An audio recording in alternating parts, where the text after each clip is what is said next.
Que a graça e a paz de Jesus seja com a sua vida. Convido você a, nesse momento, fazer aquilo que há de mais importante nesse sermão, que é fazer a leitura do texto bíblico. Abra sua Bíblia em Lucas, capítulo 19.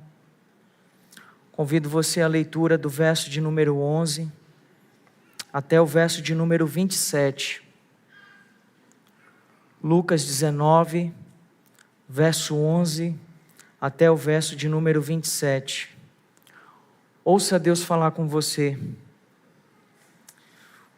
Ouvindo ele estas coisas, Jesus contou uma parábola, visto estar perto de Jerusalém, lhes parecer que o reino de Deus havia de manifestar-se imediatamente. Por isso, Jesus disse: certo homem nobre partiu para uma terra distante a fim de tomar posse de um reino e voltar. Chamou 10 dos seus servos, confiou-lhes 10 minas e disse-lhes: negociem até que eu volte.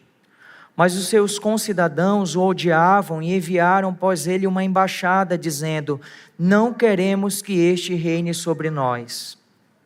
Quando ele voltou, depois de ter tomado posse do reino, mandou chamar os servos a quem tinha dado dinheiro, a fim de saber quanto tinham conseguido ganhar em seus negócios. O primeiro se apresentou e disse: Senhor, a sua mina rendeu 10. O Senhor lhe disse: muito bem, servo bom, e porque você foi fiel no pouco, terá autoridade sobre 10 cidades. O segundo servo veio e disse: Senhor, a sua mina rendeu 5. A este o Senhor disse: você terá autoridade sobre 5 cidades. Então veio outro servo dizendo: Senhor, aqui está a sua mina, que eu guardei embrulhada num lenço, porque tive medo do Senhor, que é homem rigoroso. O Senhor tira o que não depositou e colhe o que não semeou. Mas o Senhor respondeu: servo mau, eu julgarei usando as suas próprias palavras. Você sabia que eu sou homem rigoroso, que retiro o que não depositei e colho o que não semeei. Por que você não pôs o meu dinheiro no banco? E então na minha vinda eu receberia com juros? E disse aos que estavam ali: tirem dele a mina e deem ao que tem 10, as 10. Eles ponderaram: Senhor, ele já tem 10. Ao que o Senhor respondeu: pois eu declaro a vocês que todo o que tem será dado ainda mais, mas ao que não tem, até o que tem lhe será tirado. Mas quanto a esses meus inimigos, que não quiseram que eu reinasse sobre eles, tragam-nos aqui e os matem na minha presença. Senhor, toma a tua palavra, ó Deus, e aplica ela no nosso íntimo, no nosso coração. E faz, Senhor, produzir os frutos que o Senhor já determinou na vida de todos que ouviram a tua palavra. Oramos assim, confiando no agir do teu Espírito e no poder da tua palavra, em nome de Jesus. Amém. O título do sermão é: o rei rejeitado retornará. Nós viramos o mês, estamos no mês de abril, e início do mês geralmente é o período em que a gente vai fechar as nossas contas. Ou não. É o período em que a gente vai ver quanto entrou de salário, e é o período que também nós vamos contabilizar os nossos gastos, e de alguma maneira administrar os bens e os recursos que nós temos. Interessante porque todos os meses a gente faz esse exercício. De alguma maneira, isso aponta para uma realidade muito maior. Haverá um dia que todos nós haveremos de prestar contas de tudo em nossa vida. E a gente não vai ter como deixar para o mês seguinte. Se nós comparássemos a nossa vida como essa água que está nesse recipiente, e como esse líquido fossem os anos de nossa vida, fato é que a nossa vida vai passando, os anos vão passando, e quanto te resta de vida? Um dia você vai prestar conta de tudo aquilo que você fez. Sua expectativa de vida são 100 anos, 80, talvez o otimista chegue a 100. Quantos anos você tem? O que você tem feito da sua vida? Quantos anos te restam? Essas perguntas são perguntas sinceras de alguém que está refletindo sobre a sua vida e que sabe que um dia haverá de dar contas a Deus de tudo, de absolutamente tudo. Essa parábola nos apresenta aqui uma ideia.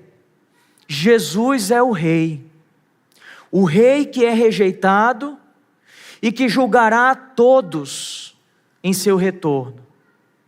Todas as pessoas, não tem uma pessoa que esteja aqui nesse lugar agora que há de escapar desse julgamento. Deus há de julgar todos segundo tudo aquilo que nós fizemos diante da realidade do seu reino. Algumas pessoas rejeitam, outras pessoas desprezam e outras pessoas levam em conta as palavras de Jesus. Se pudéssemos resumir, é essa a mensagem de hoje à noite.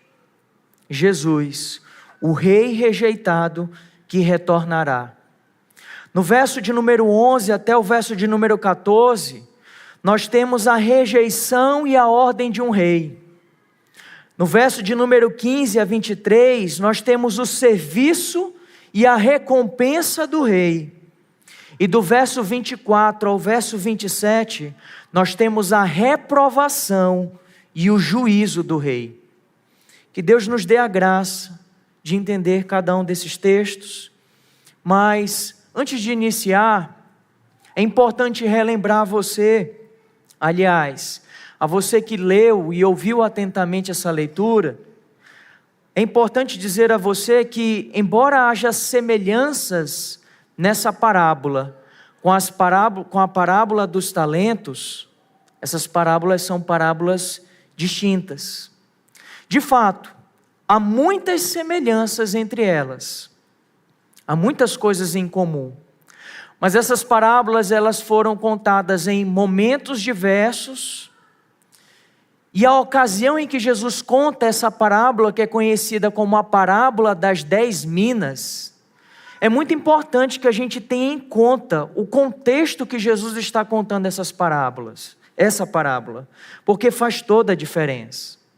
E isso fica muito claro, e eu chamo a sua atenção, porque nessa parábola aqui, não há apenas dois personagens, ou duas personagens, grupo de personagens, o Senhor e os seus servos. Mas aqui é acrescentado um terceiro grupo, aqueles que são chamados de concidadãos. Então, além de Jesus estar chamando a atenção das pessoas sobre a realidade da sua vinda e do seu reino e do grande julgamento, Jesus está nos dizendo também que nesse último dia haverá a rejeição de todos aqueles que o rejeitaram durante o seu ministério terreno. O Senhor não apenas alerta sobre o juízo do último dia, de crentes e descrentes, mas Ele também, com essa parábola, Ele está corrigindo uma expectativa errada das pessoas quanto à sua volta. O verso de número 11, e eu convido você a fazer essa leitura de novo, vai dizer: ouvindo eles estas coisas, Jesus contou uma parábola. Olha só o motivo e a razão dessa parábola. Por que Jesus contou essa parábola? Visto estar perto de Jerusalém, e lhes parecer que o reino de Deus havia de manifestar-se imediatamente. Jesus alerta sobre a sua volta. Jesus, Ele condena aquelas pessoas que estão lhe rejeitando. E Jesus também corrige a expectativa errada do seu reino. Haviam muitas pessoas que achavam, que acreditavam que a vinda do seu reino seria iminente. Por quê? Porque ele estava próximo de Jerusalém. Você lembra do sermão passado? em que o pastor Ian esteve pregando sobre Zaqueu, o milagre da transformação que Deus operou na vida de Zaqueu. Você se recorda quem era Zaqueu? Zaqueu era um publicano, não apenas um mero publicano, um qualquer, mas ele é descrito como o chefe dos publicanos. E quando o Senhor evidencia a obra de salvação e transformação na vida de Zaqueu, é importante que a gente leve isso em conta, porque diz, ouvindo eles estas coisas, que coisas são essas? Diz o texto, houve salvação nesta casa, pois também este é filho de Abraão. Este também é filho de Abraão, porque o Filho do Homem veio buscar e salvar o perdido. Olha só o sentido dessa parábola. Olha só o sentido dos concidadãos nessa parábola. O que Jesus está evidenciando aqui para todos nós é que esse termo verdadeiro, este é um filho de Abraão, não se trata apenas de uma questão genealógica ou de uma questão de hereditariedade, de um nacionalismo. Mas quando Jesus diz para aquele publicano, chefe dos publicanos, que ele era um verdadeiro filho de Abraão, Jesus está falando de um sentido espiritual.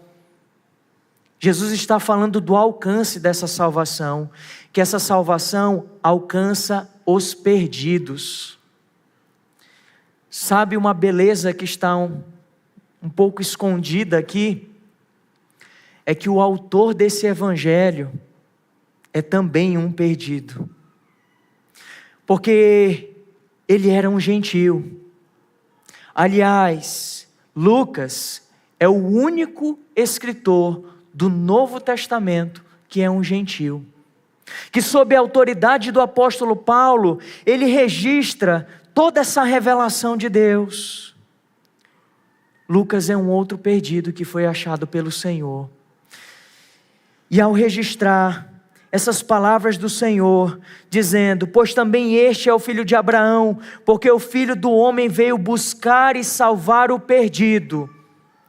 Isso aponta, irmãos, para o alcance do Evangelho. Gálatas capítulo de número 3, verso de número 9, diz, de modo que os que têm fé são abençoados com o crente Abraão. Os verdadeiros filhos de Abraão são os filhos da fé, são aqueles que verdadeiramente creem. E no verso 29, o apóstolo Paulo continua, e se vocês são de Cristo, são também descendentes de Abraão e herdeiros segundo a promessa. Uma aplicação primeira, diante do que nós estamos vendo, diante da realidade de que o Senhor veio para os seus, mas os seus não os receberam. Mas a todos quantos o receberam, deu-lhes o poder de serem feitos filhos de Deus, a saber, aos que creem no seu nome. O Senhor Jesus está dizendo que Ele veio para buscar e salvar os perdidos. Ele veio buscar e salvar aqueles que não são. Você é um desses. Você é um acidente minuciosamente planejado por Deus. Deus planejou te salvar. Deus planejou te resgatar. E isso é maravilhoso demais. O Senhor veio buscar e salvar o perdido. E diante dessas palavras, ouvindo essas coisas, Jesus então passa a contar uma parábola. É nesse contexto, é diante dessas palavras. E diz que, visto estar perto de Jerusalém, as pessoas pensavam que o seu reino seria iminente. Bom, eram apenas uma distância de 25 quilômetros. Era o que marcava a distância entre Jericó e Jerusalém. De fato, Jesus estava no último momento aqui, irmãos. O último momento da sua última jornada a Jerusalém. E a sua entrada em Jerusalém marca a sua última semana antes de sua morte. Nós estamos nos últimos momentos de vida do Senhor, antes de sua morte e de sua ressurreição. E multidões se aglomeravam, caravanas inteiras estavam passando por Jericó, porque era chegada a Páscoa. A Páscoa era a maior festa de Israel. Caravanas e multidões de pessoas viajavam de todos os lugares para se reunir em Jerusalém. E o que estava acontecendo? Um homem que havia operado muitas maravilhas, que havia operado muitos milagres, que havia operado muitas curas, que tinha apresentado muitos ensinamentos, um homem que havia enfrentado os religiosos e os líderes daquela época, estava a caminho de Jerusalém, e isso aumentava cada vez mais a expectativa daquelas pessoas. O reino está chegando, o reino está chegando. E quem é o Messias? Quem é o Messias? Sabe qual era a resposta da multidão? Apesar de todo o cenário que nós já temos estudado, aprendido, meditado, o Messias é o Jesus, aquele lá de Nazaré. Ele é o Messias. Quem? Qual Jesus? Aquele de Nazaré. Ele é o Messias, e o reino dele vai ser estabelecido. Irmãos, não nos enganemos, porque muito em breve, essa multidão, e nós vamos meditar sobre isso, vai receber Jesus com folhas de palmeiras. E essa multidão vai ver Jesus entrando com um jumentinho, e eles vão gritar: glória a Deus nas maiores alturas, este é o rei que vem em nome do Senhor, bendito é o rei que vem em nome do Senhor. Essa multidão vai receber Jesus dessa maneira, e vai ser o evento seguinte que nós vamos meditar, declarando Jesus como rei. No entanto, irmãos, essa mesma multidão que aclamará Jesus como rei, vai ser essa mesma multidão que vai rejeitá-lo dias depois e levá-lo à cruz do Calvário. Olha só o que diz o verso 38, ainda de Lucas, verso 19, diziam: bendito é o rei que vem em nome do Senhor, paz no céu e glória nas maiores alturas. Agora abra João, capítulo de número 19. Olha o que essa mesma multidão vai declarar. João capítulo 19, verso 14 a 19. E era a preparação da Páscoa, e por volta do meio-dia, e Pilatos disse aos judeus: eis que o rei de vocês, eis aqui o rei de vocês. Eles, porém, clamavam: fora, fora, crucifica-o. Então Pilatos perguntou: devo crucificar o rei de vocês? Os principais sacerdotes responderam: não temos rei, senão César. Então Pilatos entregou Jesus para ser crucificado, e eles o levaram. Jesus, carregando ele mesmo a sua cruz, saiu para o lugar chamado Calvário, Gólgota em hebraico.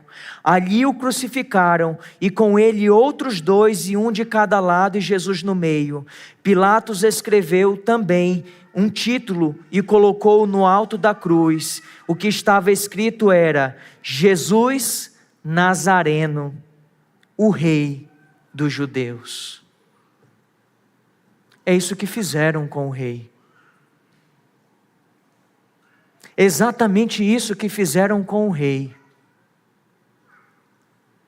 Jesus é esse rei que é rejeitado, esse rei que é desprezado, porque na concepção, na mentalidade daquele povo, e talvez seja a realidade de muitas pessoas em nossos dias, a expectativa era de um rei que viesse a satisfazer as minhas necessidades, um rei que viesse a atender os meus anseios temporais, um rei físico, material, político, que vem sim me salvar, que vem sim me libertar, mas das minhas necessidades terrenas, das minhas necessidades externas e imediatas. A expectativa daquele povo era um reino político, judaico e terreno. Tal como momentos antes, em João capítulo de número 6, verso 14 a 15, Jesus multiplica pães e peixes. E sabe o que as pessoas queriam fazer? Vamos coroá-lo, de fato ele é um profeta da parte de Deus, vamos coroá-lo como rei. E Jesus sabia que não era o momento, e Jesus foge. Era o início. Eles queriam coroá-lo como rei, mas qual era a expectativa? Meramente humana, material, terrena. Os próprios discípulos, irmãos, não entendiam corretamente isso. Domingos atrás, o pastor Ian também pregou sobre esse texto. Jesus falou da sua missão, falou que é necessário que ele fosse a Jerusalém, que ele morresse, que ele fosse humilhado, que ele fosse cuspido, que ele fosse, enfim, traído, açoitado. E o texto diz que os discípulos não entendiam nada. Eles não compreendiam essas coisas porque eles eram ocultas. É bem curioso, porque eu peço que você abra em Atos capítulo 1, verso 6. E mesmo Jesus, depois de haver ressuscitado, e ele está subindo aos céus, diz o texto: então os que estavam reunidos com Jesus lhe perguntaram: será este o tempo que o Senhor irá restaurar o reino a Israel? Até mesmo a esse momento eles não entendiam corretamente. Ainda havia uma expectativa de uma libertação do Império Romano. Uma visão material, terrena e não espiritual do reino de Deus. E é diante desse cenário, irmãos, que Jesus conta essa parábola para corrigir essas perspectivas erradas. E no verso de número 12 diz: por isso, Jesus disse, certo homem nobre partiu para uma terra distante, a fim de tomar posse de um reino e voltar. Chamou 10 de seus servos, confiou-lhes 10 minas e disse-lhes: negociem até que eu volte. Mas os seus concidadãos o odiavam e enviaram após ele uma embaixada dizendo: não queremos que este reine sobre nós. Ao contar essa parábola, os discípulos e toda a multidão, todos que estavam ali ouvindo, imediatamente eles trouxeram à mente um evento recente e histórico que havia acontecido. Qual era esse evento? Isso é interessante, porque Jesus, ele pega não somente coisas da realidade da vida, mas também de fatos para que as pessoas entendam, tal como um pastor que vai pregar e faz pontes de aplicação. Jesus, ele pega um evento histórico e ele conta essa parábola tendo como pano de fundo essa verdade, para trazer atenção a essas pessoas. Qual é esse evento? No ano 4, depois de Cristo, com a morte de Herodes o Grande, o seu filho Arquelau, ele deseja ser nomeado como rei. Só que a Judéia está sob o domínio do Império Romano. E ele deixa os seus conservos e deixa os seus servos, e ele se dirige a Roma para pedir do imperador que ele seja nomeado como rei. Só que olha o que aconteceu, e é exatamente como Jesus retrata na sua parábola. Um grupo de judeus se dirige até Roma e diz assim: nós não queremos que ele seja o nosso rei, porque ele é um tirano, ele é um assassino. Essa imagem estava muito viva na mente deles, de todas aquelas pessoas que estavam ouvindo, porque eles tinham esse fato recente que havia acontecido. De fato, um rei, uma pessoa que se ausenta para tomar posse de um reino, e que um dia ele volta, e que todos haverão de prestar contas diante desse rei, dessa realidade. Essa mesma história, irmãos, também aconteceu no período de Páscoa. Só que nessa parábola, o homem nobre é o próprio Senhor Jesus. É o próprio Senhor Jesus, cujo reino já foi iniciado e inaugurado, mas ainda não está estabelecido de maneira plena, e por isso ele não é imediato. E Jesus estava corrigindo isso. Lembra da história? Assim como ele se ausentou, importa que eu também me ausente, mas depois eu vou voltar. Eu vou voltar. Importa que ele seja entronizado nos céus, e somente após o tempo determinado, no plano eterno de Deus, é que ele voltará. O primeiro advento, nascimento de Jesus. Segundo advento, a volta de Cristo, a parousia, a volta do Senhor. E com a subida do Senhor aos céus, o que aconteceu? A entronização. Jesus está entronizado, ele foi exaltado, ele foi elevado às maiores alturas, ele está engrandecido, assentado ao trono, ele foi para tomar posse do seu reino.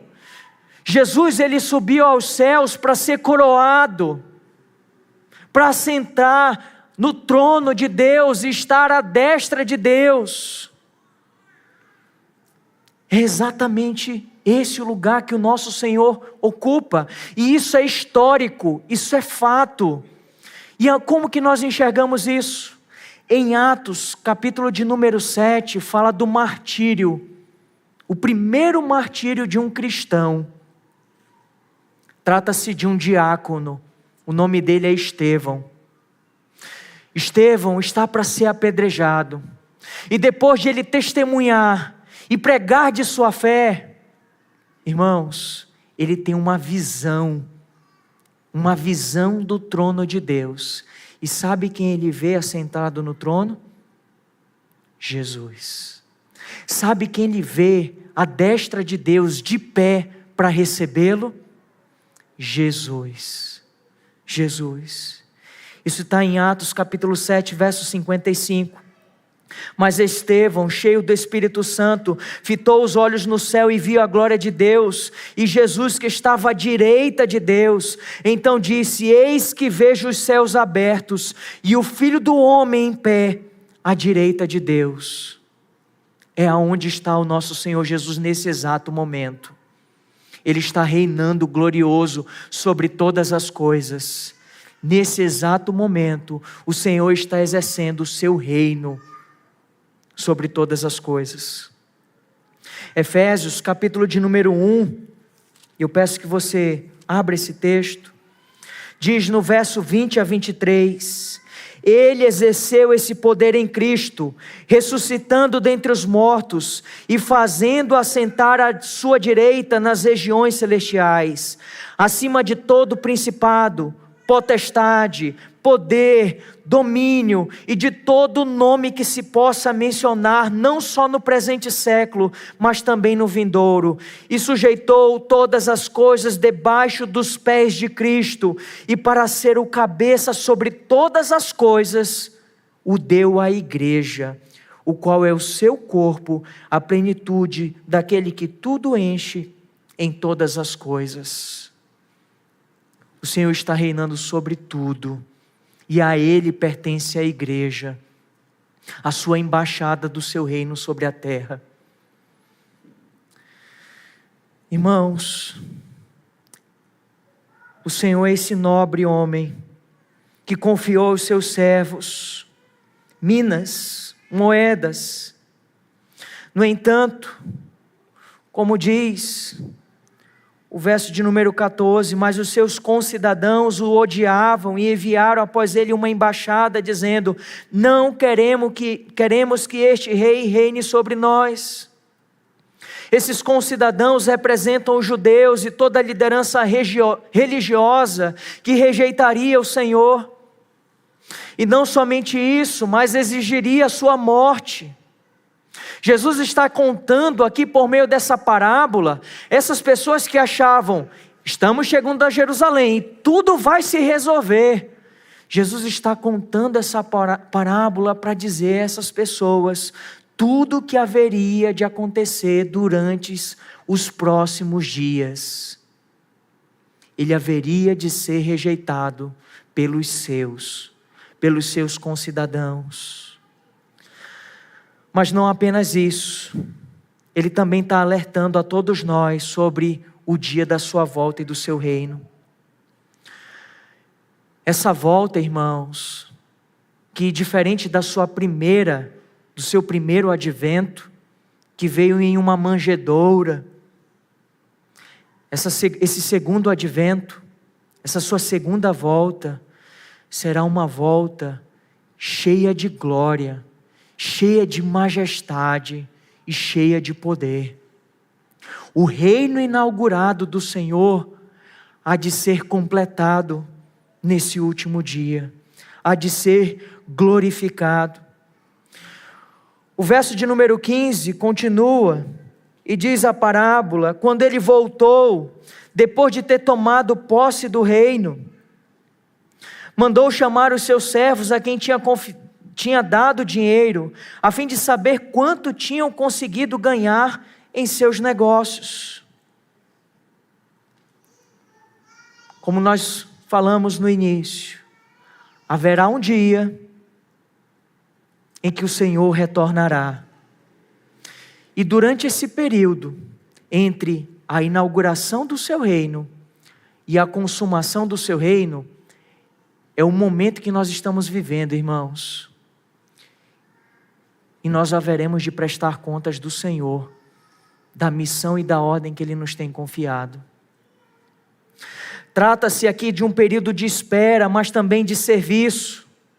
Se no primeiro momento o reino foi inaugurado e no último o reino foi consumado, a era que nós vivemos agora é a era do avanço do reino, da propagação do reino para todas as nações, para todos os povos, para que todos o adorem.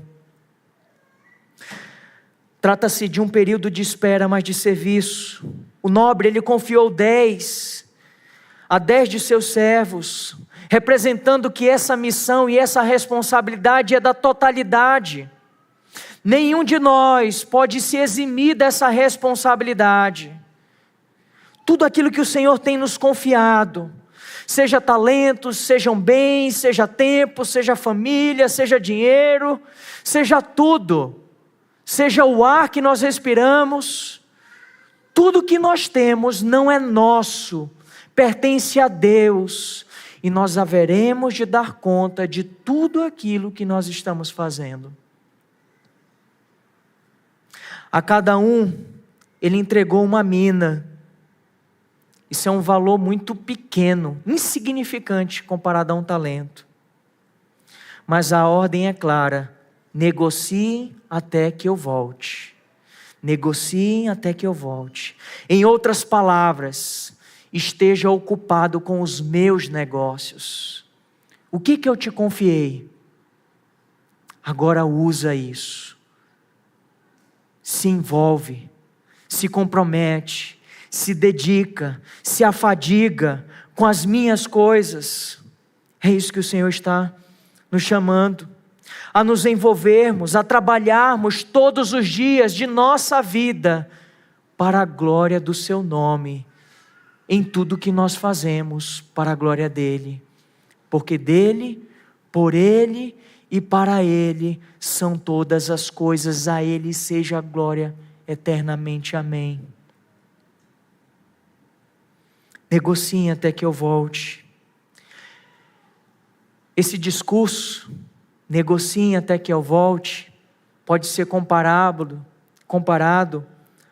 às últimas palavras do Senhor Jesus, que é também considerado como o discurso de posse do seu reino.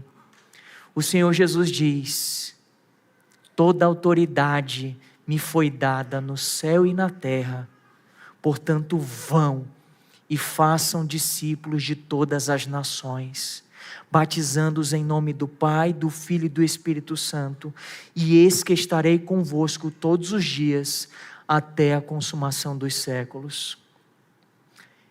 Essa é a mesma ordem: negociem até enquanto eu venha. Irmãos, esse período que marcam esses dois momentos nos faz compreender e fazer uma leitura mais correta de Apocalipse capítulo 20. E faz jus não somente a essa passagem, mas todas as outras. A gente entender corretamente o reino de Deus e o momento que nós estamos vivendo. Porque existe uma corrente escatológica que acredita que o reino de Jesus é um reino milenar futuro, que está reservado depois da sua segunda vinda. Quando na verdade, conforme nós vemos aqui na parábola, nós haveremos de prestar contas daquilo que nós fazemos diante desse rei agora. Esse reino milenar que não está reservado para o futuro, após a segunda vinda, mas é esse período de tempo entre a primeira e a segunda vinda de Jesus, porque Jesus está reinando nas alturas. Todos aqueles que morreram em Cristo estão reinando com Cristo nos céus. E nós que somos a igreja militante, estamos militando e guerreando por esse reino que é o reino de Deus. É essa bandeira que nós levantamos em nossos dias, não é outra, senão do reino de Deus.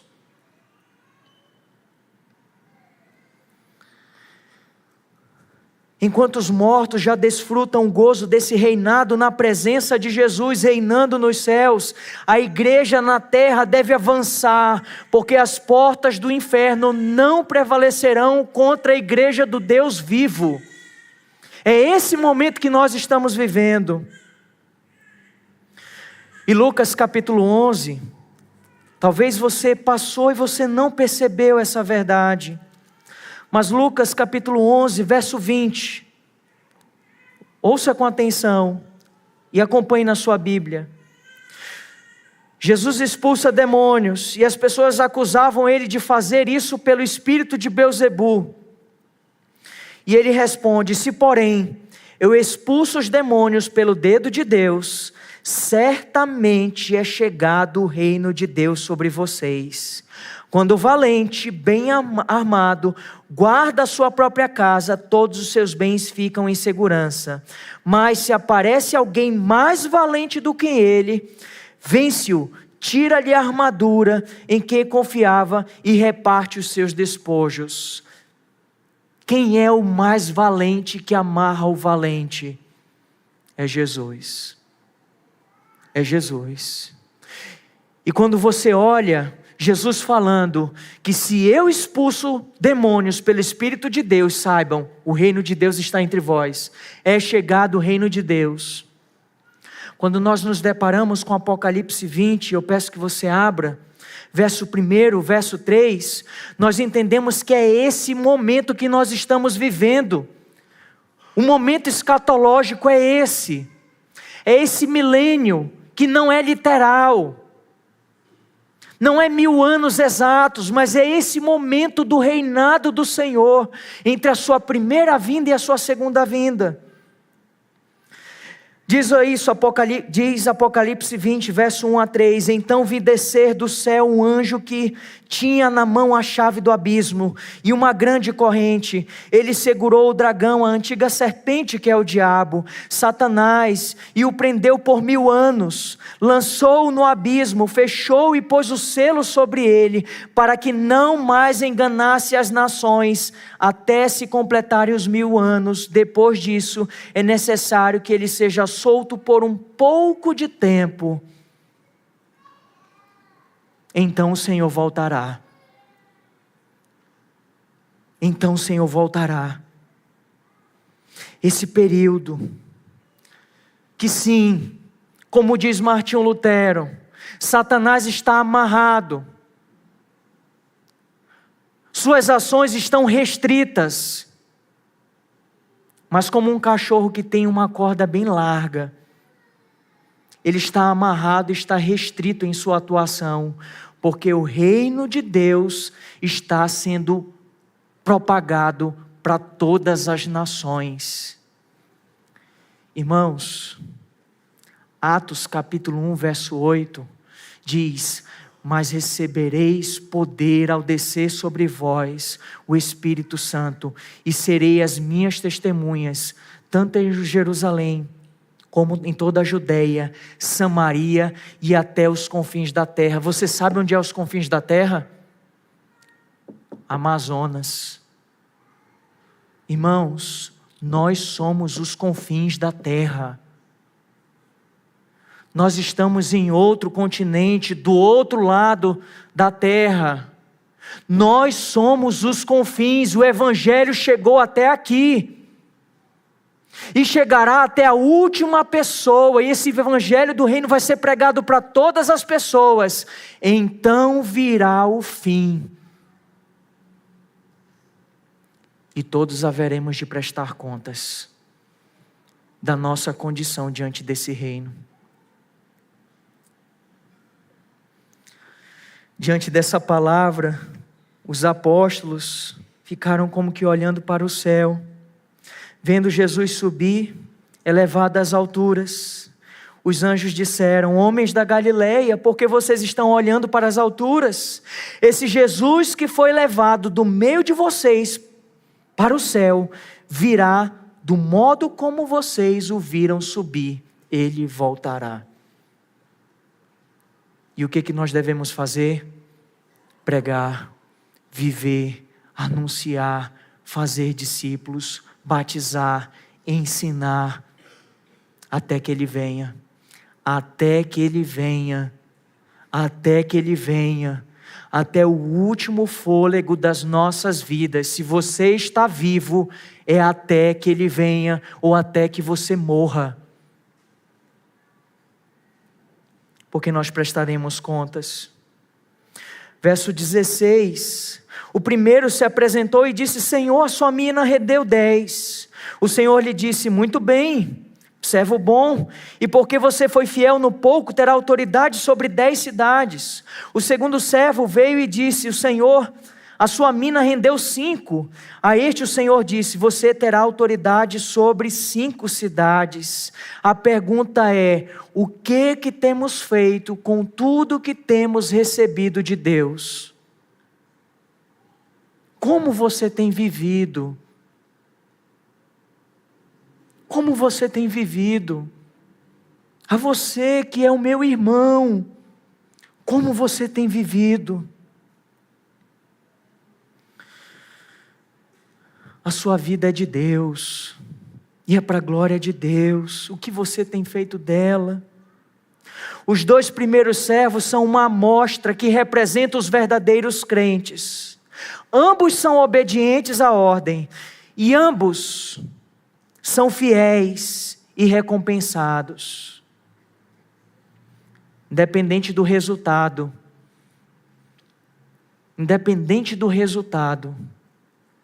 da quantidade, o Senhor quer saber: estamos obedecendo a sua ordem ou estamos desprezando a sua ordem? Estamos vivendo segundo a sua vontade ou estamos desprezando as suas palavras? Como que pessoas imprudentes, sonolentas, porque esse Senhor demora muito a voltar e já nem mais acreditamos em sua volta.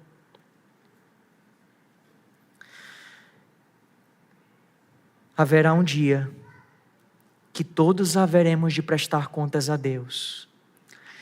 E esse período que passar desses 1000 anos, que como um dia para o Senhor é como 1000 e 1000 é como um, não é literal, e Satanás for solto, e se intensificar toda a perseguição, então virá o fim. E olha o que diz Apocalipse, continuando aquela leitura, Apocalipse capítulo 20, verso 7 ao verso de número 15. Quando, porém, se completarem os 1000 anos, Satanás será solto da sua prisão e sairá para enganar as nações que estão nos 4 cantos da terra, Gog e Magog, a fim de reuni-las para a batalha. O número dessas é como a areia do mar. Marcharam então pela superfície da terra e cercaram o acampamento dos santos e a cidade amada. Porém, desceu fogo do céu e os consumiu.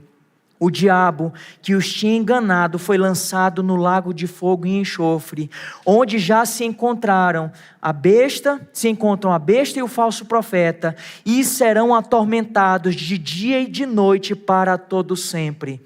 Continue a leitura. Vi um grande trono branco, aquele que está sentado nele. A terra e o céu fugiram da presença dele, e não se achou lugar para eles. Vi também os mortos, os grandes e os pequenos, que estavam em pé diante do trono. Então foram abertos os livros. Ainda outro livro, o livro da vida, foi aberto. E os mortos foram julgados, segundo as suas obras, conforme o que estava escrito nos livros. O mar entregou os mortos que nele estavam. A morte e o inferno entregaram os mortos que neles havia. E foram julgados um por um, segundo as suas obras. Então a morte e o inferno foram lançados no lago de fogo. Esta é a segunda morte, o lago de fogo. E se alguém não foi achado escrito no livro da vida, esse foi lançado no lago de fogo. Está claro para você? Escatologicamente, de maneira muito simples, Jesus está voltando. Jesus voltará. E todos nós estaremos diante do trono de Deus para dar contas de tudo que nós fizemos com a nossa vida. Você está preparado?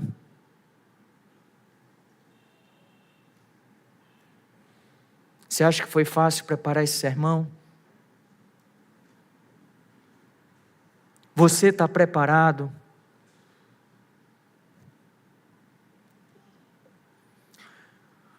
O apóstolo Paulo, falando para o jovem pastor Timóteo, olha o peso da sua repreensão. 2 Timóteo capítulo 4. Diante de Deus e de Cristo Jesus, que há de julgar vivos e mortos pela sua manifestação e pelo seu reino, peço a você com insistência que pregue a palavra. Insista, quer seja oportuno, quer não, corrija, repreende, exorta com toda paciência e doutrina, porque virá o tempo em que não suportarão a sã doutrina. Pelo contrário, se rodearão de mestres, segundo as suas próprias cobiças, como que sentindo coceiras nos ouvidos. Eles se recusarão a dar ouvidos à verdade, entregando-se às fábulas. Mas você, seja sóbrio em todas as coisas, suporte as aflições, faça o trabalho de um evangelista, cumpra plenamente o seu ministério. Isso não é só para mim e para o pastor Ian, não, é para você também. Te exorto diante de Deus e de Cristo Jesus, que há de julgar os vivos e mortos, prega a palavra, viva a palavra, quer seja oportuno ou não. Acorda, Se você é uma noiva, se você é uma virgem, acorda.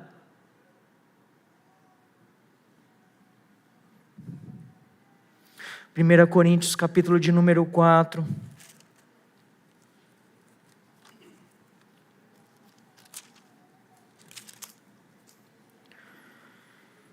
O apóstolo Paulo dizendo à igreja em Corinto: assim, pois, importa que todos nos considerem como ministros de Cristo e encarregados dos mistérios de Deus. Ora, além disso, o que se requer desses encarregados é que cada um deles seja encontrado fiel. É isso que todos nós devemos desejar diante de Deus. Paulo vai continuar e dizendo: não me importa ser julgado por vocês. Ele está falando para os irmãos da igreja em Corinto: pouco me importa o que vocês pensam, o que vocês vão me julgar. Nem eu me julgo a mim mesmo, quem vai me julgar é Deus.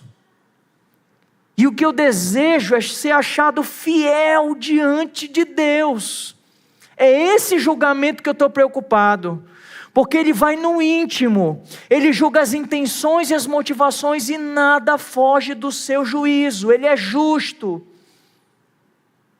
Daremos contas a Deus de tudo.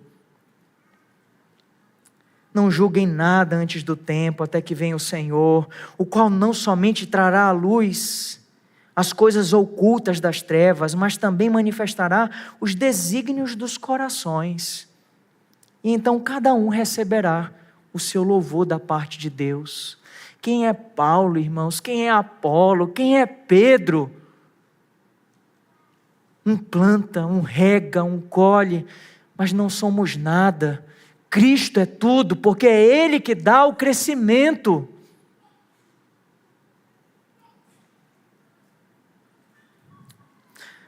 Uma beleza aqui é que esses servos, os servos, eles nem ousam dizer: nós conseguimos, nós ganhamos. Mas de forma muito humilde eles dizem assim: a tua mina rendeu. Porque de fato, a glória não é nossa. Isso é uma humildade no serviço cristão. Aquilo que Deus nos deu, Ele fez prosperar em nossas mãos. Afinal de contas, no final das contas, é o Senhor fazendo tudo em nós. E nós somos apenas administradores. O rendimento dessa mina, que pertencia ao Senhor, era incapaz de comprar uma casa. Mas qual é a recompensa? Você cuja mina rendeu 10, você reinará sobre 10, terá autoridade sobre 10 cidades. A você que rendeu 5, terá autoridade sobre 5. Percebe? Aqueles que foram fiéis sobre o pouco receberam privilégios, autoridades e responsabilidades infinitamente maiores. Os concidadãos, não, mas aqueles que nem eram, vão ter autoridade sobre muitas cidades. Você acha que a eternidade vai ser monótona? Você acha que a eternidade vai ser monótona? Você não vai fazer nada por toda a eternidade? Não. Há uma vida inteira. A verdadeira vida ainda há de ser vivida. E tudo aquilo que você faz nessa vida vai repercutir nessa outra vida eterna. Seja com Cristo, ou seja, distante de Cristo. A tua mina me rendeu. Aquilo que fizermos para o Senhor nesta terra será galardoado em proporção ao grau de fidelidade nos novos céus e na nova terra. Mas o servo mau, o verso de número 20 diz: então veio outro servo dizendo: Senhor, aqui está a minha mina que eu guardei embrulhada no lenço. porque eu tive medo do Senhor, que é homem rigoroso. O Senhor retira o que não depositou e colhe o que não semeou. Mas o Senhor respondeu: servo mau, eu julgarei usando as suas próprias palavras. Você sabia que eu sou um homem rigoroso, que retiro o que não depositei e colho o que não semeei, porque você não pôs o meu dinheiro no banco, e então a minha vinda eu receberia com juros. A ordem era negociar, não era guardar. A missão envolvia realização e não manutenção. Era fazer algo.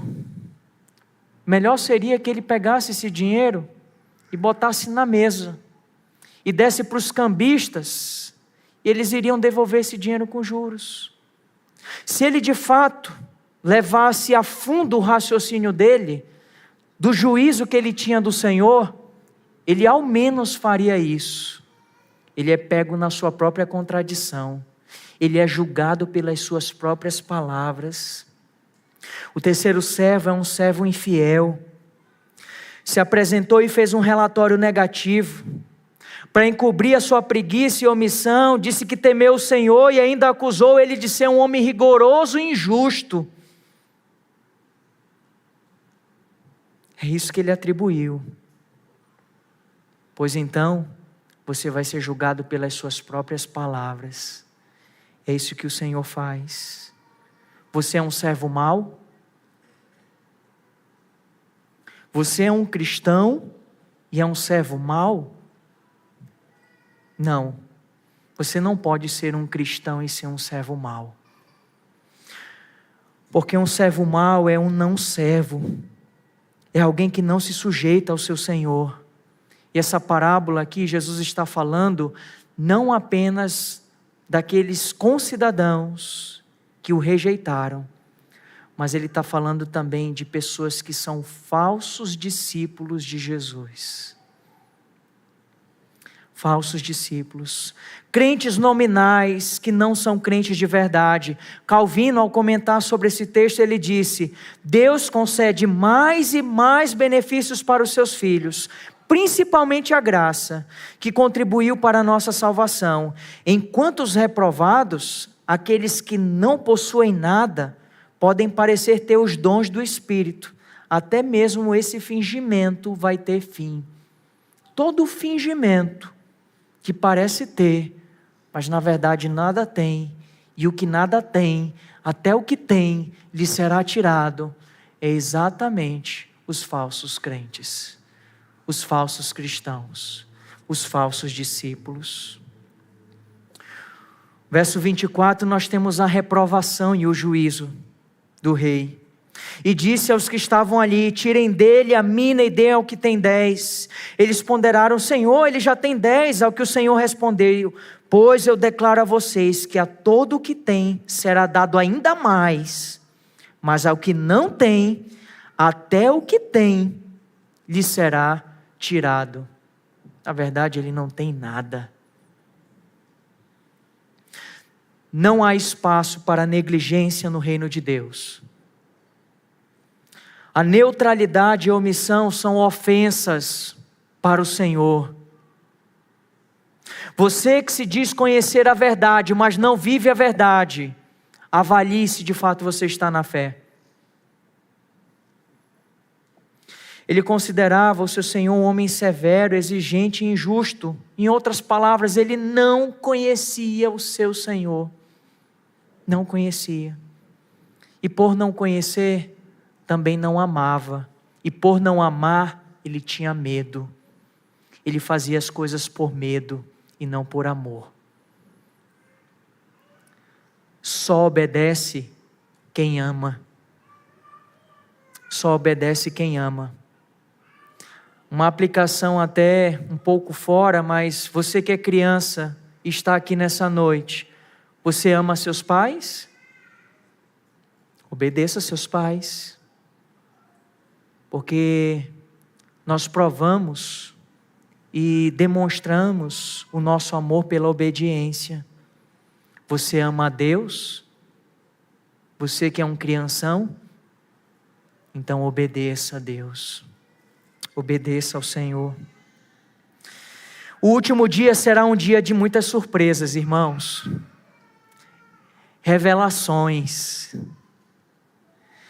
Os falsos cristãos serão expostos e separados, e todos os argumentos e desculpas que você acalenta hoje e cauteriza a sua consciência serão inúteis. Ah, Jesus, é por causa disso. Ah, Senhor, é por causa daquilo lá. Senhor, eu até queria, mas aconteceu isso. Todas as tuas desculpas vão ser inúteis. Você vai ser julgado pelas suas desculpas diante de Deus. Não te obedeci, não fiz por causa disso, daquilo. A falsa confissão de ser crente não resistirá ao fogo do juízo de Cristo. Não nos deixemos nos enganar. Esse servo infiel não é um cristão verdadeiro. Não existe crente carnal. Ou você é crente ou você não é. Não existe crente mais ou menos. Não existe meia obediência.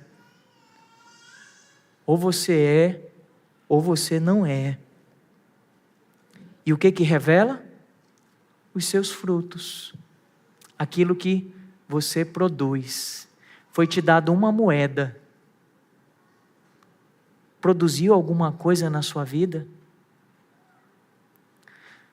Se a gente pudesse transformar isso em algo muito figurado e colocasse um saco diante de você, quantas minas, quantas moedas você recebeu de Deus? E quanto isso tem multiplicado em sua vida? O que você tem feito?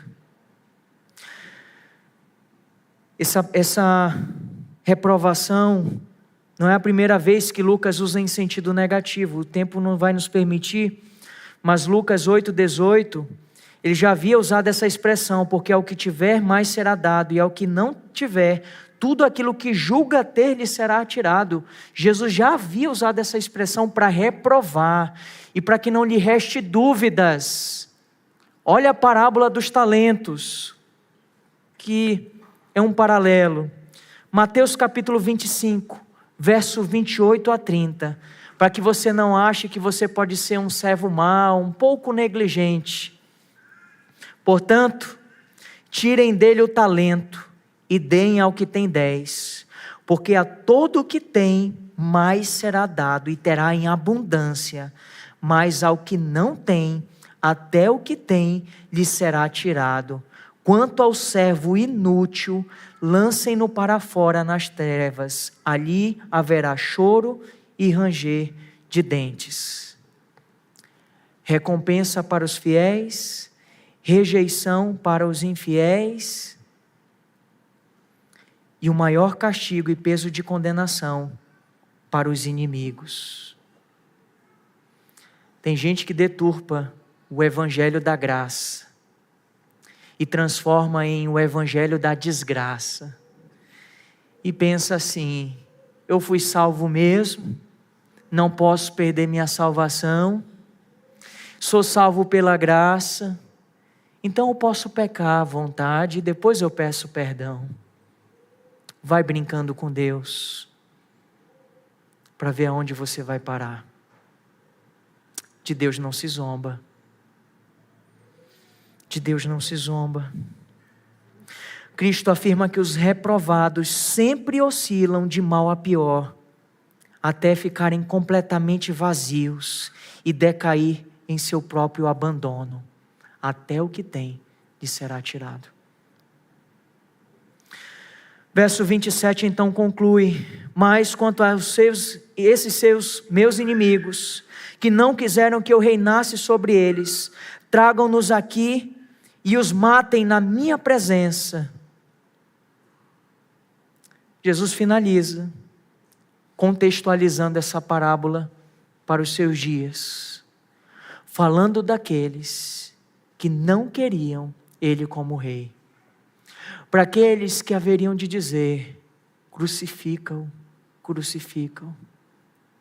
E para muitos dos nossos dias, que mesmo tendo toda a verdade diante dos seus olhos, recusam a verdade, se entregando na vaidade dos seus próprios pensamentos, obscurecidos, negando a existência de Deus, blasfemando, difamando, profanando o nome de Jesus. A esses, se para os mais diligentes, Deus graciosamente há de conceder uma recompensa proporcional, a esses o castigo também vai ser proporcional. A reprovação e a condenação vai ser proporcional. Esperemos, irmãos, com paciência, enquanto a gente assiste a impiedade triunfar na terra, porque esse tempo é curto. Não sabemos quantos anos, mas só sabemos que é um período curto, definido, determinado. 1000 anos. E ao fim desses 1000 anos, Satanás será solto e derrotado definitivamente. É só uma vinda e um julgamento, todos diante do trono, prestando contas a Deus. Existe alguém que está vendo e está registrando tudo que os ímpios estão fazendo. Alguém que está acima de todos eles. E antes de tudo, viva com esse sentimento permanente: Jesus voltará para nos buscar e compareceremos diante do tribunal. Nós iremos celebrar a ceia agora, e sabe o que você deveria fazer? Julgar. Não os outros. A gente é bom de julgar os outros, né? A gente enxerga fácil o erro dos outros. Volta o seu olhar para o seu umbigo. Julgue a si mesmo, porque quando nós julgamos a nós mesmos, nós não somos condenados com o mundo. É a orientação do apóstolo Paulo diante da ceia. Peça perdão a Deus pela sua negligência, pela sua desobediência. Arrependa-se enquanto há tempo, porque o Rei voltará. Jesus voltará. Enquanto os nossos olhos e ouvidos e mente estão sendo sequestrados por inúmeras notícias, eventos e catástrofes, é praga, é pandemia, é guerra, é guerra fiscal, é guerra econômica, é taxa. Tudo está acontecendo, é terremoto aqui, ali, acolá. E você olhando essas coisas acontecendo, e você está perdendo de vista que todas elas estão apontando para uma realidade maior. O Rei está voltando. O Rei está voltando. E o que eu estou fazendo da minha vida? O que eu estou fazendo da minha vida? Jesus voltará. O que Ele dirá sobre tudo que tem dado em suas mãos? Jesus voltará. Todos nós prestaremos contas a Ele. Jesus voltará. Aonde você vai passar a eternidade? Talvez tenhamos surpresas de que nem todos que fazem parte do rol de membros farão parte do rol daqueles que foram separados pelo Cordeiro. Sabe quantos membros tem nessa igreja? E olha que ela é uma igreja bem enxuta, porque quando a pessoa começa a faltar, quando a pessoa se ausenta, nós vamos atrás. Você tem interesse ou não nessa membresia? 193 pessoas. Nós estamos reunidos num culto. Cadê os membros dessa igreja? Eles vão prestar contas a Deus. Temos 193 membros e eu e o pastor Ian estávamos fazendo o exercício, pensando na vida de cada um de vocês e orando por vocês. Desses 193, tem 98 pessoas que estão, parece que, Não vai, não vai. No banho-maria. É um pouco daquele que não fede nem cheira. É gente que precisa ser acompanhada, gente que está vivendo sem pastoreio, gente que está vivendo solta, gente que não está envolvida, gente que não está participando, gente que não está sendo discipulada e nem discipulando. O que está fazendo da vida? Vai ser surpreendido. Arrependa-se. Não rejeite a Jesus. Aquele que me negar diante dos homens, eu negarei diante do meu Pai que está nos céus. A você que nos visita, não rejeite o Senhor. Não seja incrédulo e desobediente diante das palavras do Senhor.